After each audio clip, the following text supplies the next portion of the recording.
Hey everybody, we're here with another feature highlight today, and we're going to talk about sitemap specifics that are available for your labor orders. So to get there, we're going to start right in the project pipeline. We're going to click on an example account here, and we navigate over to the production section of this CRM view. We're going to jump right into order labor here, and it's going to pull up an aerial view of the project and location based on the address that's in the system. So you'll be able to have these options here of additional pinpoints and things that you can indicate certain information on the job that's important to you.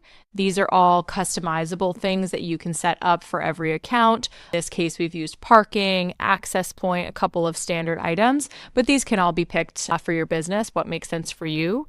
You can add notes here and certain highlighted items that you want to share with the team working on the project. And then to save your labor order, you're going to submit details about your subcontractor here. If you have a specific crew, you can include that.